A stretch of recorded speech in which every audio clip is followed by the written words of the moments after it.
politique d'ajustement structurel. Je parle, c'est récent, il y a 2 ou 3 ans, je ne sais pas, qu'ils ont déjà commencé à parler d'ajustement structurel hétérodoxe. Hétérodoxe, c'est-à-dire, ils ont commencé un petit peu à parler de tenir compte des coûts sociaux. Des coûts sociaux. La question que je me pose, c'est que de quel atout dispose l'Algérie pour convaincre ses partenaires étrangers de sa solvabilité? Je pense que son seul atout, c'est les ressources naturelles et aussi sa volonté de s'inscrire dans la division internationale du travail. Mais on constate que lorsqu'on examine les données prévisionnelles pour le service de la dette, il apparaît clairement que pour les 3 années à venir, les flux de remboursement du capital et le règlement des intérêts, c'est impressionnant. Autre chose, lorsqu'on examine les données prévisionnelles du service de la dette de l'ordre de 21 $ en 92 et son maintien à ce niveau en termes réels en 95, on a un service de la dette de 42%. Alors que les instances financières internationales considèrent qu'un pays est en difficulté dès qu'il a payé 30%. Alors que même en 95, on restera en difficulté. Je termine ce point sur la dette extérieure, c'est que je pense que l'efficience de la gestion de la dette extérieure algérienne restera largement tributaire de 3 facteurs déterminants. Stabilité politique, le progrès futur, on peut l'appeler ajustement, réforme économique, et l'évolution des cours mondiaux des prix du pétrole. Entre parenthèses, économie mono-exportatrice oblige. J'aborde le 2e point sur la transition vers l'économie de marché. Quelle économie de marché? Pour être plus explicite, c'est quoi l'ajustement structurel? Il y a des équilibres de la balance des paiements dans les pays, le FMI propose un menu, etc. L'ajustement structurel, pour moi, pour être terre à terre, égale économie de marché. Pas l'économie de marché, économie de marché, libéralisation économique, plusieurs ingrédients, libération des prix, libéralisation financière, c'est-à-dire marché de capitaux, monétaire, financier, échange, libéralisation du commerce extérieur, privatisation, etc., etc. Oui, déjà, il y a certains ingrédients que l'Algérie a commencé à appliquer, si j'ose dire, et là, le FMI qui vient souvent chaque jour pour nous obliger, si j'ose dire, à dévaluer, à privatiser, à un certain nombre de choses. Mais simplement, notre Algérie, cet ajustement structurel est d'une manière indépendante. On l'applique. C'est pas comme le Maroc, 80 ans, suite au réchelonnement. C'est pas en Tunisie d'une manière indépendante, sans réchelonnement. C'est pour ça que je pense, d'un point de vue personnel, qu'on a une marge de manœuvre. On a une marge de manœuvre. Vous savez, le point de vue actuel de toutes les forces politiques, opérateurs, UNEP, puisque je pense que toutes les forces politiques sont d'accord pour l'économie de marché. L'économie de marché, mais il y a des questions qui se posent. Là, je rejoins le professeur Abdelbajid Bouzidi. Les points qui semblent par contre faire le problème et qui sont au nombre de 3, devra-t-on passer du plan au marché maintenant et rapidement, ou plus tard et progressivement? Deuxième question, quelle économie de marché? Quand je dis quelle économie de marché, il s'agit de voir simplement le modèle français, anglais, suédois. Donc chaque pays a sa spécificité. Et troisième question, quelle voie et quel moyen? C'est des questions que je me pose. C'est que tout le monde est d'accord pour l'économie de marché, mais quelle économie de marché? Là, je rejoins le problème de la privatisation. Pourquoi? En parlant des ingrédients de l'ajustement structurel, la privatisation. La privatisation viendra en Algérie, tôt ou tard, 2 ou 3 mois, 1 année, et je me responsabilise. Dans les pays d'Amérique latine, la privatisation est un moyen d'allègement de la dette. Ils ont pris ça comme stratégie, comme moyen d'allègement de la dette. Nous sommes obligés d'aller ici. Sans privatisation, il n'y a pas d'économie de marché. Sans bourse, il n'y a pas de privatisation. C'est que l'évolution récente du débat sur la gestion de l'entreprise, les exigences de nos bailleurs de fonds, les capitaux étrangers qui continue de bouder la sous-région, le Maghreb, au profit des économies de l'Est. Je pense que tout ça redonne à la question de la privatisation toute son acuité. La privatisation pour dire, bien sûr, il diffère du processus de privatisation. Le sujet n'est pas tabou. Il en a parlé notre professeur éminent, le professeur Pinistan, de cette question. Donc le sujet n'est pas tabou, mais il faut le déclarer en transparence. Comme au Maroc. Ils ont décrété 89-39, privatisé les 4 procédures, etc. Mais il y a aussi certaines lacunes dans la privatisation au Maroc. Pour les juristes, il y a le droit de préemption, etc. Il y a certaines lacunes. Je me suis permis juste de voir les commissions, comment ils travaillent, commission d'évaluation, commission de transfert, etc.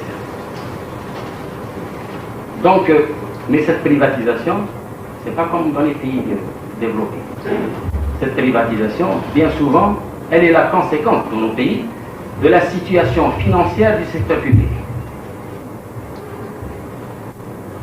Donc il y a un certain nombre de questions qui se posent. J'anticipe sur cette question, privatisation en Algérie. Un certain nombre de questions, parce que bien sûr, d'abord il y a, avant d'entrer, il y a d'abord un champ limité à la privatisation, là où le marché est réglementé, et là où il existe des monopoles naturels. Les questions qu'on se pose en Algérie, quoi privatiser? Par où commencer? Quoi privatiser? Quoi privatiser? Comment privatiser? Et qui privatise? Qui privatise? Il y a dans des pays, ils ont constitué des offices. Au Maroc, je crois qu'il y a un ministère, le ministère du commerce, d'industrie et de privatisation, avec les 2 commissions. Par où commencer? Quoi privatiser en Algérie? La question qu'on se pose, est-ce qu'on ramène cette privatisation comme solution aux entreprises déficitaires? Et la question qu'on se pose, quoi privatiser? Les entreprises économiques déficitaires? À quel prix de cession? Serait-il égal à 0, dinar symbolique? Et qui serait preneur? Qui serait preneur? Deuxième question, privatiser les entreprises publiques économiques bénéficiaires qui sont jugées concurrentielles. Là, est-ce opportun de s'en débarrasser? Alors qu'il y a une des conditions de réussite de privatisation dans les pays développés, il faut privatiser les entreprises concurrentielles.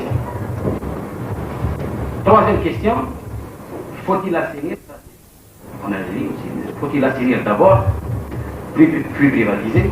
Là, le diagnostic, il est déterminant et la valorisation est cruciale. Je pense que actuellement en Algérie, le développement du secteur public a dépassé la capacité de gestion et entraîné de graves inefficacités. Les inconvénients de la bureaucratie se sont révélés aussi coûteux que ceux du marché. Et les échecs et difficultés du secteur public ne sont pas le fait qu'elles appartiennent à l'État. Je pense plutôt qu'elles échappent à la discipline du marché. C'est pour ça qu'on pourrait donc réaliser de véritables gains d'efficacité en exposant ces monopoles publics à la concurrence qui seule pourrait les inciter à rechercher une efficacité productive et sociale. Et là, le débat a commencé déjà de parler avec la tripartite, UNEP, UGTA et patronat. Il y a 2 solutions qui ont fait l'objet d'une focalisation intense, l'assainissement financier et au management, mais l'assainissement non pas en tant qu'opération perpétuelle, mais en tant que finalité. Parce que depuis, on n'a pas cessé de reporter cet assainissement. La loi de finances l'année passée, peut-être on a prévu 42,5, là où il faut 150, peut-être des entreprises. Aujourd'hui, la loi de finances 93, je crois qu'on a prévu 82 et quelques, alors qu'on parle de 400, 500, je ne connais pas les chiffres, je ne suis qu'un universitaire, je ne peux pas connaître les chiffres exacts. Et parler de privatisation, afin de relever le défi. D'abord de la survie, puis sur la compétition sur le marché international, dès le moment où les barrières douanières seront réduites. Donc, l'État, je pense que cette privatisation arrivera. Je ne suis pas partisan mais il faut rejeter ce dogmatisme idéologique. Il faut être pragmatique. On peut privatiser cette année, l'année prochaine on nationalise. En France, c'était fait avec le NII.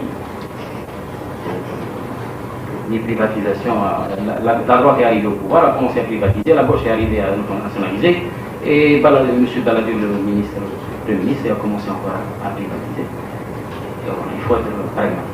C'est que je pense que La privatisation, elle doit être mise en œuvre selon une législation claire, une tutelle, et aussi, cela vaut aussi pour un environnement économique clair, réaliste, et cela vaut aussi pour les techniques d'évaluation, parce qu'avant de rendre en plus, il faut l'évaluer. Il y a deux bases de méthode, il y a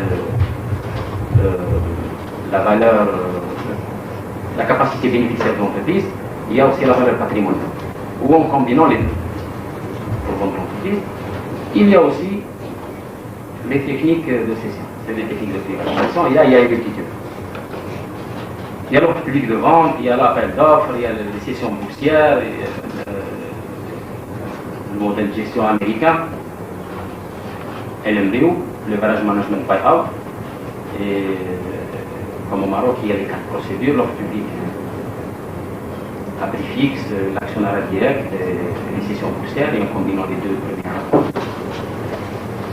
Je pense que le modèle de gestion américain il est très rigoureux et dur pour nos pays maghrébins parce qu'il y a des contraintes pour le chef et pour le subordonné. Je pense que le modèle japonais et le modèle français, le modèle de gestion français et japonais, sont beaucoup plus féodales. Pourquoi? Parce qu'il y a l'équilibre entre chef et subordonné. Et je dirais que la gestion des entreprises ne relève pas d'impératif universel. Elle demande à être adaptée suivant les cultures nationales. Et là, j'avais discuté avec M. Juguet hier il y a un Africain qui a publié un livre intéressant avant